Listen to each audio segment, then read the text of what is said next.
What's up, North County? I'm your host, Randy Doty, and today we have a special guest. We have the son of country legend, Chris LeDoux. We have Ned LeDoux with us today in studio. Welcome, Ned.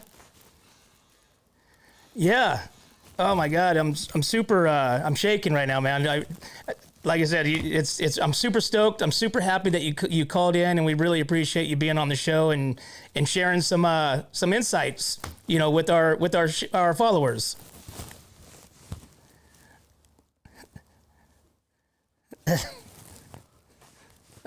Yeah, that's okay, but it's you probably have AC there. We're sweating like bullets here.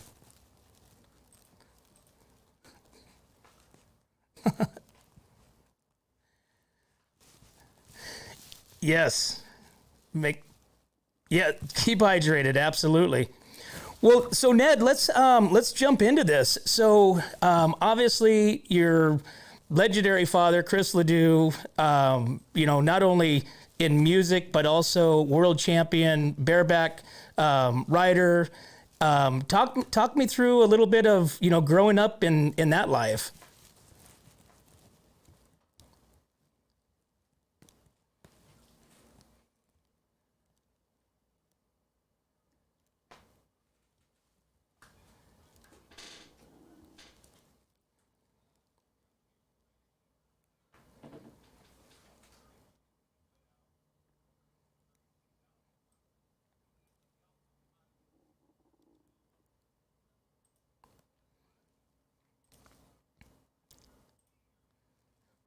Just simply know him as Dad. Was now growing up, obviously, Chris really led the life of the cowboy. Not so much the entertainer. I mean, he kind of played both parts, but growing up with that, I mean, it was ranch morning and rodeo and possibly concerts in the evening or on the weekends. Well, somebody was telling me that when he was rodeoing, he wasn't playing any live shows. I mean, he was putting out albums and stuff and writing songs, but I don't think he would really ever do any concerts. He might sing in a cheap motel room somewhere on the roads, something like that. But it was, I think, when he retired from rodeo, that's when he really buckled down on his music and started getting out and playing some live shows. And this would have been like early 80s, I suppose. But yeah, life, at home with Dad and Mom. I mean, Dad would get home from the road, and there might be some ranch work that needs to be getting done, but what he would like to do first is go out and play some golf.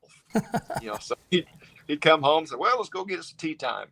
So we go up to Buffalo, Wyoming and play. But yeah, it was, I learned an awful lot from him, and still in kind of a mysterious way, I still am learning stuff from him. Yeah. Now, does your siblings also play music as well? Yeah, everybody can play something, whether it's guitar or drums, maybe some piano. But I'm the only one that wanted to pursue it, as a way of living, and but yeah, everybody can play something. My big brother Clay is actually a hell of a guitar player. Oh, no kidding. Yeah. But I mean, you've really taken. I mean, you sound just like Chris. I mean, you can play this Cowboys hat, side by side, and you have a little bit of a, kind of a twang, kind of in the chorus. But for the most part, it's identical. And every song I've heard and listened to, it's like I wouldn't be able to tell the difference. Yeah. Well, that's the best compliment I could get. It's not like I'm really trying, to sound like him. It's just what comes out. And, I remember playing with, we got to open up for Garth, I think 3 different times. I think the first time was in Nashville a few years ago. And then we played the FFA convention in Indianapolis at Lucas Oil Stadium, football stadium. And then recently, it was for the 125th annual Cheyenne Frontier Days in Cheyenne, Wyoming, and got to open up for him there. And he invited me on stage to sing "What You Gonna Do with the Cowboy." I saw that. Because that's what Dad and Garth did for the 100th annual Cheyenne Frontier Days. And so it was just a treat to come up and sing with Garth, and he telling somebody, he said, yeah, it's kind of spooky when Ned walks in the room. It's like you see Chris again. But that's 100%. flattering.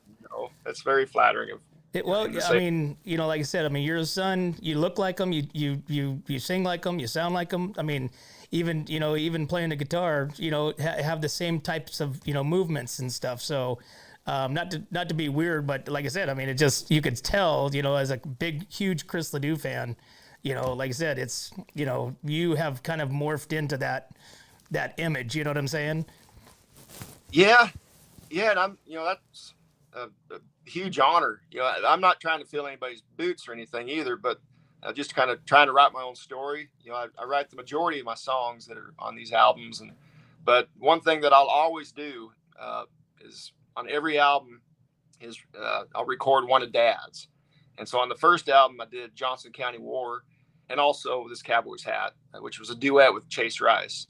And then on the second album, the next in line was Homegrown Western Saturday Night, which is a song Dad wrote kind of about this little party, that KC Wyoming would hold like every other weekend, just out in the country. And then on my newest album, I did He Rides the Wild Horses, which is probably one of my top 5 favorite songs that Dad wrote. Really? Yeah. Is so Buckskin is your newest album, correct? Yeah.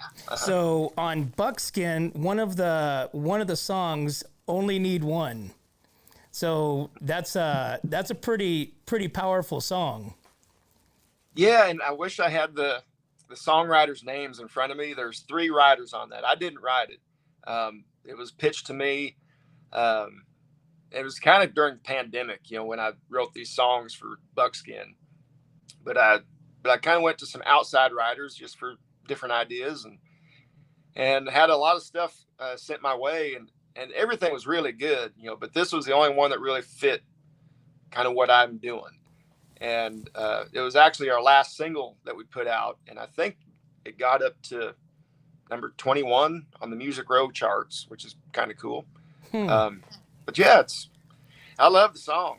Yeah, it's just talks about the simple things in life. You don't need a big house on the hill and 5 trucks in the driveway. Right. Yeah. Well, so it's been said that Garth, when he mentioned Chris LeDoux in his song, years ago, it kind of propelled Chris to the next level. But on the same, Chris has his own power as far as his stage presence and riding the mechanical bull on stage. I mean, he was also an entertainer, in my opinion, before the time of being an entertainer and playing country music at the same time. Would you agree with that? Yeah. You kind of glitched there for a second.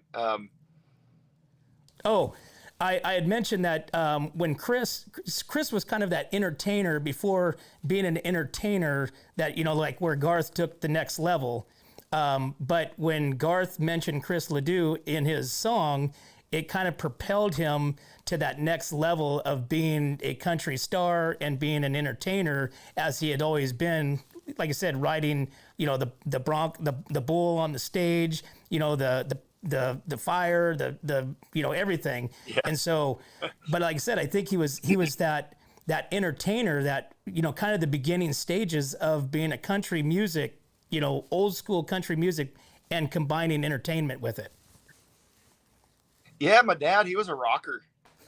He loved some ZZ Top and Buddy Holly and Dire Straits, and he even would get into our collection, get into like some Bon Jovi or Cinderella. Really? Yeah. He loved rock and roll. Chuck Berry. So yeah, I think when it came to the live show, he didn't want to be just standing up there and strumming a guitar. He wanted to move around. So I remember in an interview, he said he wanted to take kind of the rodeo attitude to the stage, kind of like the singing bareback rider, just make it fun, maybe a little bit dangerous, with the pyro and when he brought in the bucking machine, that was the coolest. That was Right? the coolest thing. And so I got to be on the road with him. I played drums for Dad for almost 7 years, and so and we also had two drummers. So it was me and KW Turnbow, and so during that time where Dad would be riding the bucking machine or getting ready, I would leave the drums and KW would just play. So I would leave the drums and I'd get the bucking machine. I had the controller and make sure it rose up out of the stage and the four bolts, make sure they locked. And then he'd climb up there and put his hand in the rig and nod his head, and I just run it. And it was usually like 15 to 20 seconds is what he would ride it for. And then shut it off, and then I'd go back out and finish the song on the drums. Now, I mean, during those concerts, because you learned to play drums at what, 8 years old, 7 years old? Yeah, that's probably about when I started getting it figured out. I think I got my first kit when I was 6. But yeah, I started taking lessons, shortly after. And so then you came on as the drummer of Western Underground at what age? I just turned 21. Okay. And so then you played with them for, you said, 7 years. And yep. Something cool that when Chris would start off with Copenhagen, people would throw their tins up on the stage. Is that true? Oh yeah. Yeah. It got kind of violent. I would figure so. Yeah, the one place that always sticks out was in Pueblo, Colorado, and so the stage is up above the bucking chutes. It's for the state fair, I think. And so as soon as the rodeo's over, they let all the people out of the grandstands and they can come down on the dirt. And yeah, during Copenhagen, if they didn't have a can of chew to throw, they just throw a lump of dirt, stuff like that. And I remember playing along. I had a white shirt. I had a brand new white shirt on, and this can of chew hit me, and it just exploded all over the drums. But there wasn't any chew in it. It was just dirt. It was like they took their last chew and raked it through the dirt and put the lid on it and throwing grenades on the stage. But if you have that habit, it was actually, it worked out in your favor, because we never would get into the cans that were open, but every now and then there'd be some people that threw like a brand new can of chew on stage. I said, well, I'll take that. So does that, do you play that song sometimes during your act? Yeah. That's one that we'll always do. And does tin cans come flying up to stage? Not as much. I think it's just too damn expensive to just throw away. They don't want to throw up a $10 can of chew anymore, huh? Oh boy, yeah. So Ned, you have obviously peeled off on your own, kind of building your own light, so to speak. And you wrote a couple songs, Dance with Your Spurs on. And that's a fan favorite. And then you also wrote one, for Chris, called The Hawk. So tell me the inspiration behind that one. Well, The Hawk is a true story. The song pretty much wrote itself. I think that was a song I've heard it before. I'm sure you have too, where a songwriter will say, well, yeah, I wrote this song in 10 minutes. It's like, how? And once I got into writing songs, like, I don't know how you can write a song in 10 minutes. But then my mom was telling me the story, and this was not long after Dad had passed away. And she's outside every day, all day, just doing this and that. And she loves taking walks. And so she would walk up to the cattle guard and then, just pick things up, make sure everything's in order. Well, she noticed this shadow just kind of circling out across the hay meadows. And she looked up and there was this hawk. Now, we don't really see hawks out on the ranch in Wyoming. We get bald eagles and, that kind of stuff. And she thought, well, that's kind of cool. And then she was thinking back to Dad. He would always have these real vivid dreams to where he was flying, and he would come downstairs in the morning and say, have you boys ever had a dream where you're flying? And And I never did. I had a dream. I would have dreams where I could jump really high, but I always had to come down. But anyway, he's like, yeah, man, whenever I go, I'd like to come back as, maybe a hawk or something. And so anyway, mom's walking back to the house, and that same hawk is like following her, but kind of at a distance, kind of keeping an eye on her. And so she told me this story, and I just kind of kept it in my shirt pocket for a while. And then once I kind of got the songwriting figured out, I was like, well, maybe I'll try this. And so, yeah, it's a tribute to Dad. And yeah, it's Wow. Yeah, special song. It sounds like it, and when you listen to it, it sounds that way too. It sounds every bit of the story of a hawk watching over and put into a music form. So it's another great song. Yeah, and I've had a lot of people coming up after shows, and they would tell me kind of the same story, whether it's a hawk or a maybe an eagle or something like that, like an animal of some kind that they never really see that often. And it's funny that you brought that up, because just yesterday, like in Kansas, I could be wrong. I've only been living in Kansas for 10 years, but the hawks show up in usually the fall and winter time, a lot of them, and they move out, and the buzzards move in. So you don't really see any hawks in the summertime. But just yesterday, I was outside, and this one hawk was just all over the place. I mean, he'd go from tree to tree. It's like every movement that I made, he's like, well, it's like, am I bothering you? Wow. But he was just everywhere. And I'd come back in the house for just a few minutes, and I go back out, and he's perched up on the fence just outside the house. And Wow. so they're around. Overlooking. Yep. Yeah. So I got a couple questions just for my own process here. So obviously, let's take out Chris, because Chris is obviously your favorite. But what's one of your favorite country artists? Like, who's your go-to? Well, I wish he was still around. I'd say Charlie Daniels. He was kind of a childhood favorite for me, and my dad loved him too. I mean, they actually were pretty good friends. My grandparents, my dad's folks, they lived right down the road from Charlie and Hazel Daniels, around Mount Juliet, Tennessee. But yeah, I grew up listening to all the Charlie stuff, and yeah, he's got some great songs, and a really, really good guy too. And you probably obviously got to meet a lot of these, your childhood, fans and of these artists. Now you get to obviously kind of take that role and sometimes play with them, it sounds like.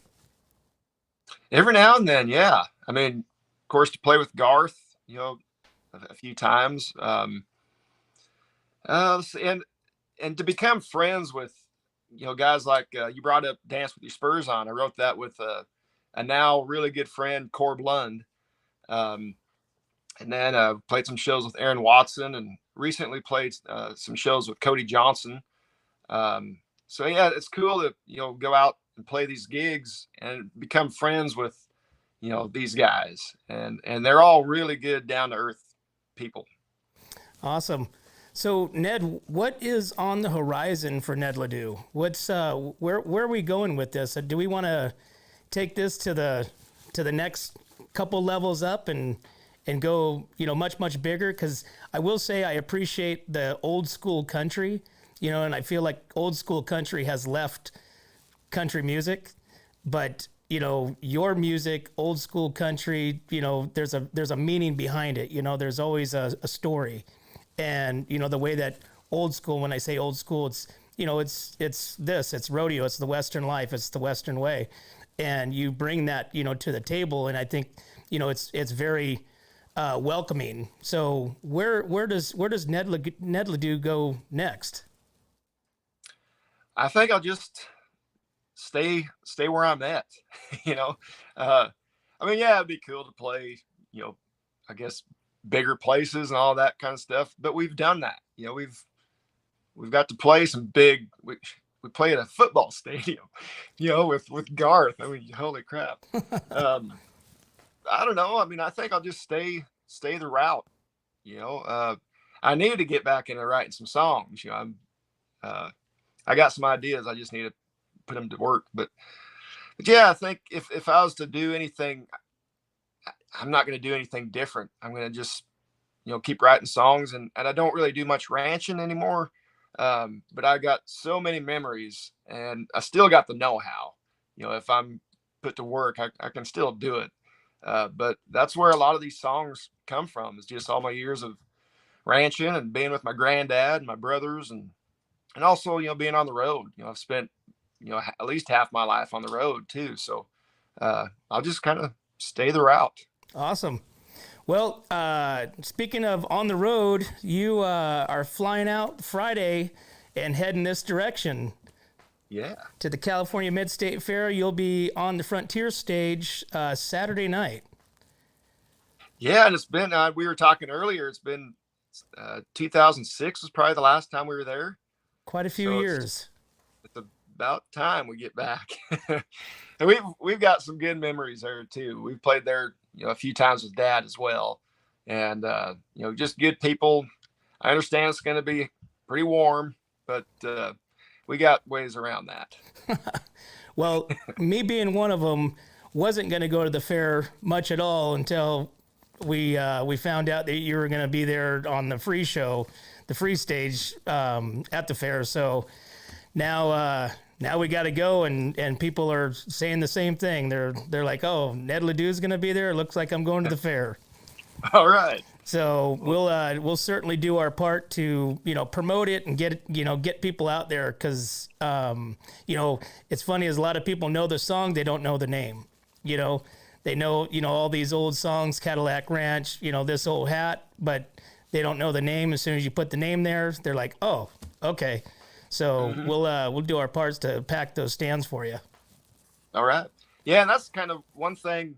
I haven't been really singing for that long. I guess the singing kind of came in not long after Dad had passed away, and I joined up with a different band. It was Dustin Evans and the Good Times Band, and Dustin Evans actually sang for Western Underground from 2005 to 2010, I think. But anyway, I was playing with his band, and we got done with the gig somewhere in Nebraska.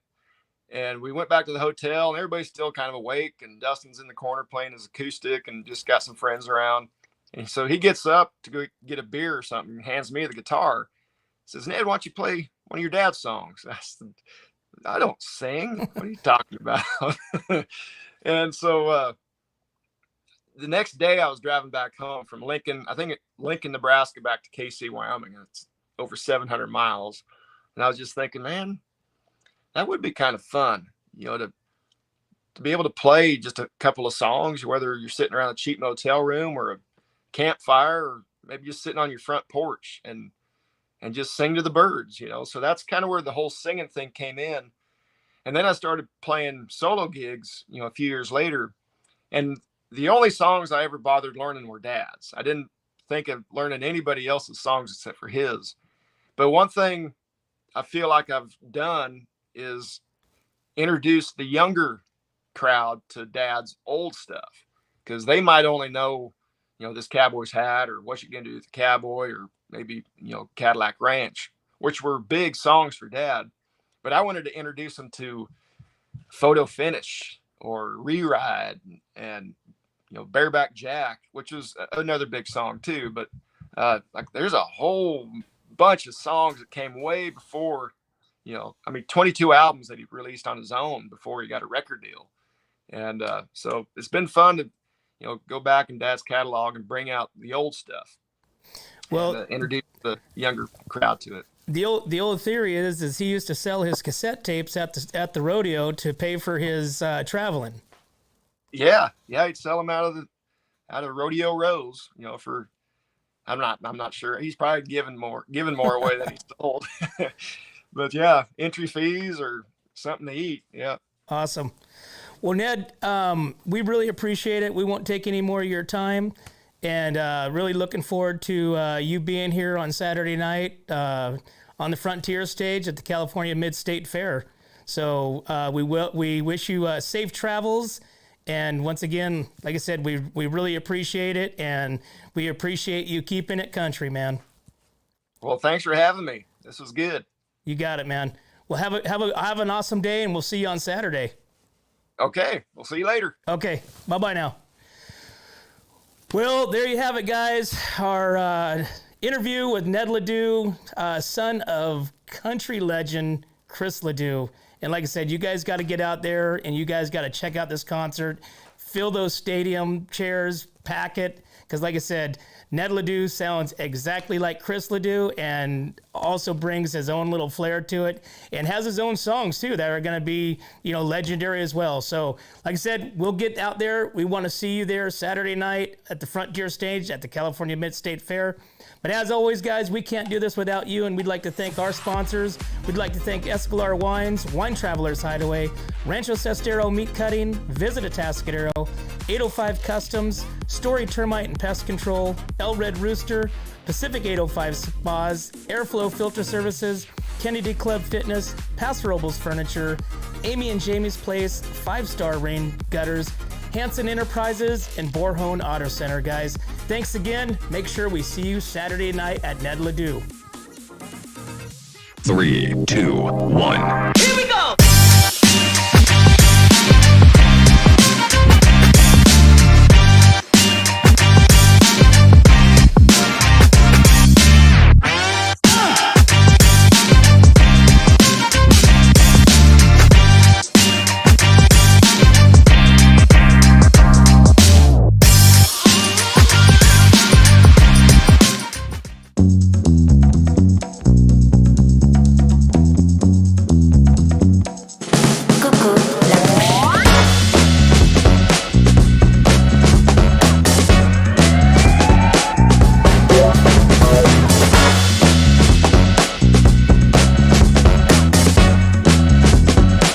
Veux-tu danser avec moi?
Hi, welcome to Kennedy Club Fitness, where we have something for everyone.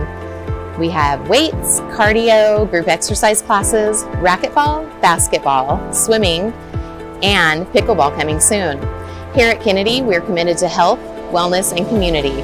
Stop by any of our 4 locations: Paso Robles, Atascadero, San Luis Obispo, and Arroyo Grande, or check out our website at kennedyclubs.com.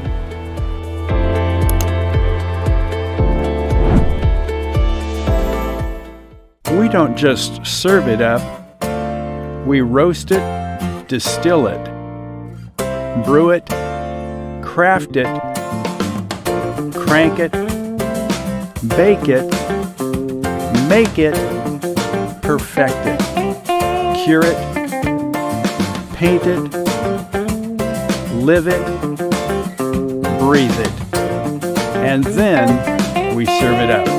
All in a Tascadero.